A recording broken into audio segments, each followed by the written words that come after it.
อย่าสายติดทับใดพากัน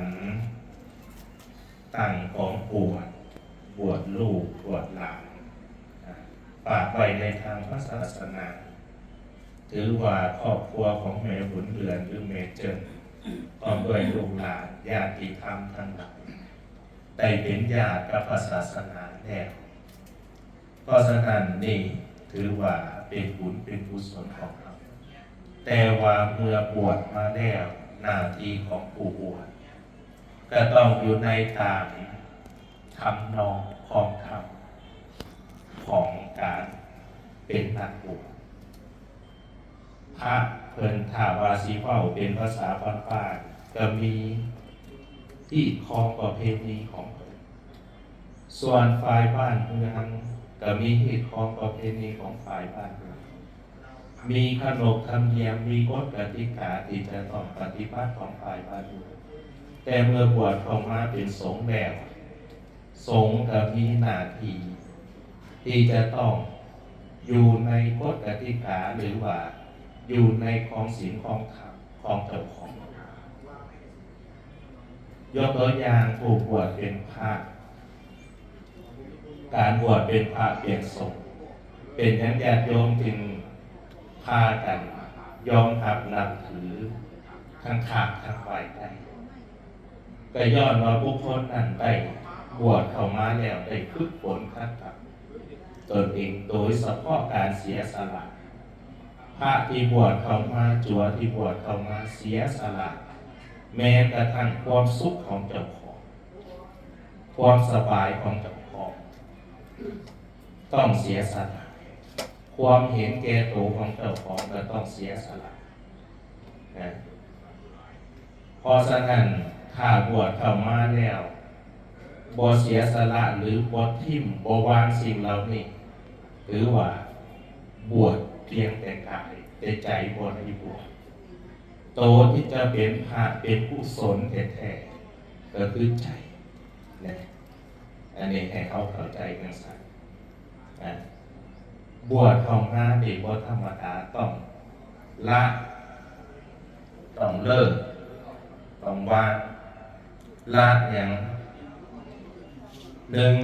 ละความยึดติดโดยเฉพาะความถือเบาของความมักง่ายถ้าเป็นฆราวาสญาติโยมมักง่ายอยากอยู่ก็อยู่สบายกินก็กินสบายนอนก็นอนสบายหูก็อยากได้ยินแต่เสียงมวลๆแต่เมื่อบวชเข้ามาเป็นพระเป็นจั่วแล้วต้องละนิสัยเอานะนอนก็นอนบนแข็งๆกินบ่ได้กินตามใจกินตามศรัทธาญาติโยมที่อนุเคราะห์อยู่ก็บ่ได้อยู่บ่สบายเพราะฉะนั้นทุกอย่างต้องละนิสัยของการเป็นฆราวาส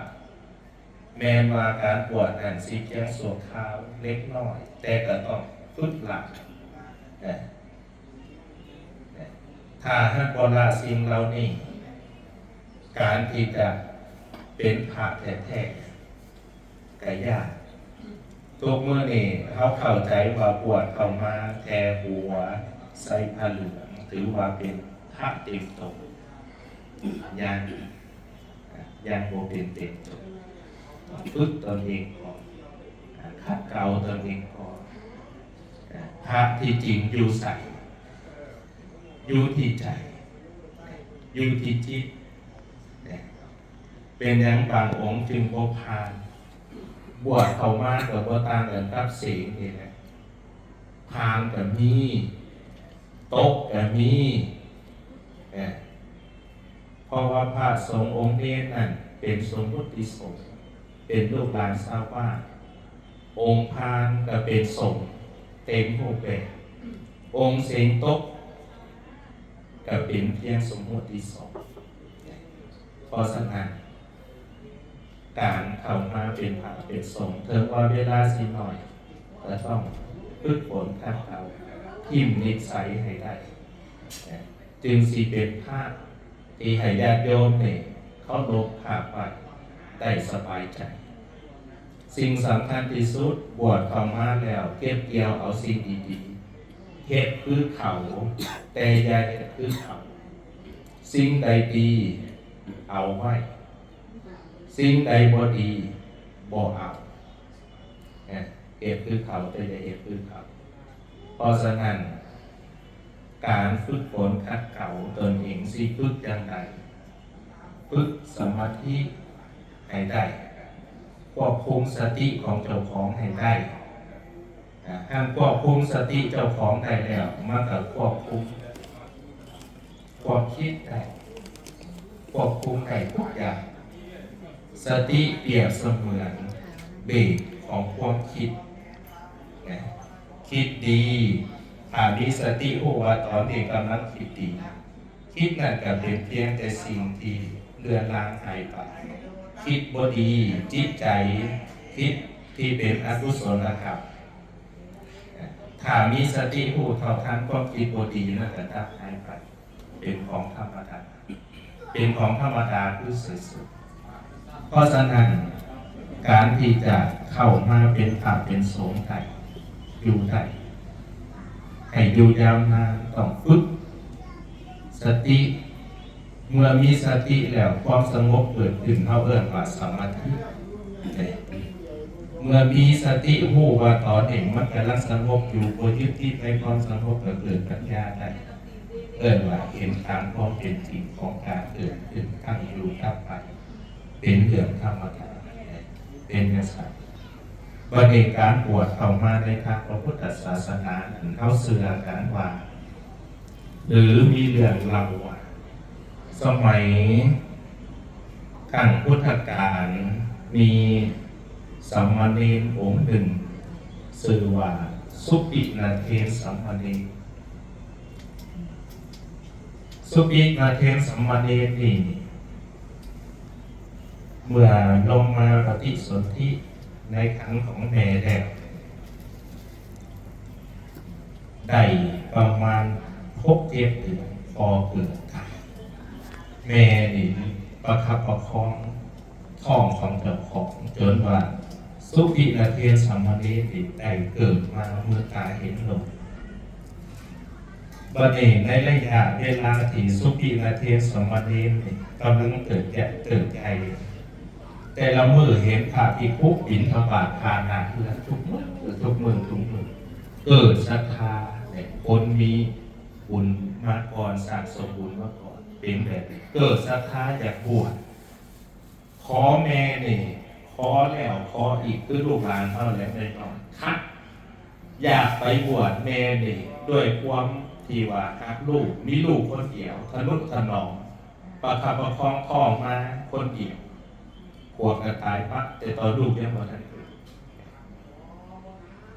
กับบ่อนุญาตให้ลูกไปบวชเป็นอย่างจึงว่าเมื่อบ่อนุญาตจึงบวชบ่ได้เพราะในทางพระพุทธศาสนาเนี่ยเพิ่นมีกฎกติกาอยู่ก่อนว่าท่านผู้ปกครองหรือผู้เป็นพ่อเป็นแม่บ่อนุญาตบ่สามารถบวชได้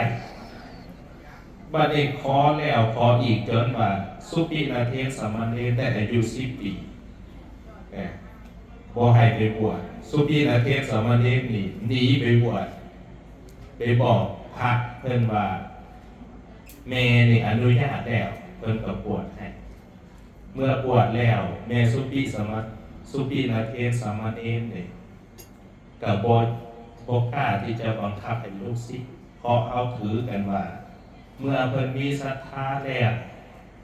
ถ้าหากว่าเขาบังคับให้เพิ่นศิษย์ก็สิเป็นกรรมก็เลยบ่กล้าละเฮ็ดจังไดก็ปล่อยให้สุปินาเทนสามเณรนี่อยู่ในผ้าเหลืองต่อไปแม่นี่มีอาชีพหาปืนเก็บผักหักนอขายเพื่อเอามาเลี้ยงชีพเจ้าของบัดนี้อยู่มามื้อหนึ่งแม่สุปินาเทนสามเณรได้ไปหาฟืนในป่าได้ฟืนแล้วหาบมัดฟืนนี่กลับมา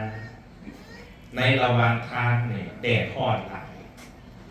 ก็เลยว่าเห็นต้นไม้ใหญ่ต้นหนึ่งอยู่ข้างทางได้โป่งมาพื้นนั้นไว้แล้วนางอิงไปอิงมาลมพัดเย็นพัดใจจ้อยหลับไปอยู่เนี่ยฝันเห็นว่ามีใจยกพิบาลสองตนมาโจมเอาแขนไปเมืองหน้าหลงไปแล้วพระยาโยมาราชก็สอบถามว่านางมึงเกิดไปในเมืองมนุษย์นี่มึงได้สร้างห้ามกระทำบุญบอกนางเนี่ยก็ตอบด้วยความสื่อว่าผู้ข่าบ่เคยได้สร้างห้ามกระทำบุญอย่างจ้าเถื่อเพราะผู้ข่านี่ทุกข์ยากต้องหาเลี้ยงปากเลี้ยงท้องเจ้าของไปยุ่งมือมันว่าถามสองข้างนางนี่ก็ตอบคือเก่าถามสามข้างนางนี่ก็ตอบคือเก่าบังคับเอามือฟาดปากถามไปยังตอบคือเก่ามาเบิ่งแล้วว่าโอ้นางเองสร้างอกุศลกรรมมาหลายโดยการหาดูหากินเลี้ยงชีพเจ้าของเจ้าบ่เคยได้สร้างกุศลบ่ได้สร้างบุญแม้แต่ใส่บาตรอย่างนั้นบ่เคยได้เห็นก็เลยว่านางนี่หมดอายุสังขารแล้วให้ใจยกพิบาลนำวิญญาณนางนี่ไปเสวยตามผลกรรมที่ตัวเองได้กระทำมาเมื่อใจยกพิบาลหิวปีกนางนี่ไปนางนี่แนมเห็นไกลๆอยู่ข้างหน้าไฟนรกภูมินรกมันบ่ได้เป็นหมอกระทะที่เราเห็นเลยมันเป็นภูมิพุทธขึ้นมาจากพื้นดินนางนี่แนมไกลๆเห็นแปลวสีเหลืองสีดำสีเขียวก็เลยถามใจโรงพยาบาลว่าสีแดงสีดำสีเขียวมันเป็นสีมันยังแท้เป็นแสงมันยังแท้ใจโรงพยาบาลเลยบอกว่านั่นแหละเปลวไฟบรรลัยกันในกลุ่มหน้าโลกมึงสีได้ไปเสวยผลกรรมตามนั้นที่มึงได้กระทำมานางก็เลยเอ่ยปากขึ้นมาโอ้สีนั่นเปรียบเสมือนสีผ้าจีวรของลูกผู้ข้าที่ได้บวชในพระศาสนาบัดนี้ใจย่อมพิบาลไปหอดแล้วก็เลยมาจับหิ้วแขนนางนี่โยนลงขุมนรกปกติไฟในนรกเอิ้นว่าไฟบรรลัยกันแม้แต่ท้องแต่เล็กนี่แต่ขางนี่บ่เคยแข็งจักเถื่อเป็นน้ำแล้วอยู่ตลอดบังเอิญว่าเกิดอัศจรรย์ไฟในนรกบ่สามารถเผาวิญญาณนางนี้ได้กลายเป็นไฟดิบยังเกิดอัศจรรย์กว่านั้นมีดอกบัวใหญ่เท่าเอิ้นว่าเท่ากับเตาของจักรออกมาคล้องทับเอาวิญญาณของนางแล้วสู้ขึ้นมาจนพ้นหัวนะใจย่อมพิบาลเห็นเกิดอัศจรรย์หิวปีกนางเห็นกลับไปหาพระยาโยมราชอีกพระยาโยมราชถามมานางลูกมึงได้บวชแท้บอกโอ้ยลูกผู้ข้าได้บวชในพระศาสนาเกิดอัศจรรย์บุญบวชของลูกสวยดวงจิตดวงวิญญาณของแม่เนี่ยพวกให้ตกนรกด้วยอานิสงส์ผลบุญบวชของลูกเพราะฉะนั้นเนี่ยให้นางเนี่ยกลับไปสู่ทางของตนเสวยผลบุญที่ลูกได้บวชจนกว่าจะหมดอายุไขของสังขารใจย่อมพิบาลกันเลยว่าหิวปีกนางเนี่ยมาส่งคืนเข้านางเนี่ยหูซึกโตขึ้นมาหีบเอามาฟื้นครับเพื่อนเนี่ยเมื่อครับเพื่อนแล้วล้านโตเข้าไปหาลูกชายที่เป็นสุปินาเทนสามเณรเลยไปเล่าให้สุปินาเทนสามเณรฟังต่อมาพอนี่ตายไปแต่ตอนนี้บ่ทันเกิดมาเคาะประตูกุฏิสุปินาเทนสามเณรก็เลยถามไปว่าแม่นไผคือมาเคาะประตูยามวิกาลก็คือยามเดิมเดินนี่นะรบกวนสังฆเจ้าที่จะพักผ่อนมันสิเป็นกรรมในภาษาเปรตนี่ก็เลยกล่าวว่าผู้ฆ่าเนี่ยเป็นพ่อของเจ้าปู่ก็คือเป็นพ่อของสามเณรเอง ที่ตายไปแล้วเศร้าโวยผลกรรมได้เป็นเปรตทุกขเวทนาขอให้สุปีละเทสามเณรอุทิศส่วนบุญส่วนกุศลให้